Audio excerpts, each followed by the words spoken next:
Bonjour, dans cette vidéo, nous allons voir comment fonctionnent les contrats de travail sur Manhatime. Essentiellement, ils nous permettent de définir les jours de repos. Par exemple, pour notre premier contrat à temps plein, les jours de repos sont le samedi et le dimanche. Pour le second contrat temps partiel, les jours de repos sont le mercredi, le samedi et le dimanche. Comment cela se représente sur le planning? Donc nous sommes connectés avec l'utilisateur Marie Curie qui a comme contrat le temps plein. Ces jours de repos sont donc le samedi et le dimanche.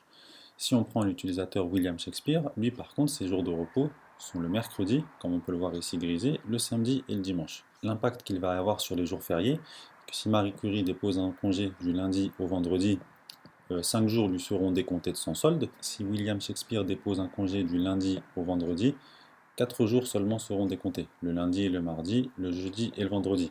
On pourrait se dire que ce n'est pas équitable, mais Manhatime vous permet d'ajuster automatiquement l'acquisition par mois des congés payés en fonction du nombre de jours travaillés par semaine. Vous avez plus de détails sur la configuration adoptée sur la page absence de la partie administrateur. Retournons maintenant sur le contrat, donc en cliquant sur Analyser, gérer puis contrat, et on va maintenant créer un contrat. Donc il faut cliquer sur le bouton Ajouter. Nous allons lui indiquer comme nom temps plein avec le samedi travaillé. Le nombre d'heures par semaine, on va indiquer par exemple 39 heures. Et maintenant, il faut définir les jours de repos. Donc, par exemple, on va indiquer que le lundi matin, c'est en repos, comme le lundi après-midi, le dimanche également. Et on va indiquer que le samedi après-midi est en repos, mais que le samedi matin est travaillé.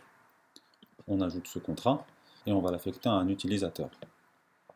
Donc là, nous sommes connectés avec l'utilisateur Marie Curie. On édite son contrat en cliquant sur le stylo bleu. Et on choisit directement le type de contrat. Donc par exemple, celui qu'on vient de créer, temps plein avec le samedi travaillé. On sélectionne et on édite. Maintenant, en retournant sur le planning, on voit que ces jours de repos ont été décalés. Donc le samedi matin est bien travaillé car il est en blanc, mais le samedi après-midi est en repos. Le dimanche, le jour complet est en repos, tout comme le lundi, en jour complet. Donc ce type de fonctionnement vous permet d'être très flexible par rapport au temps de travail de vos utilisateurs.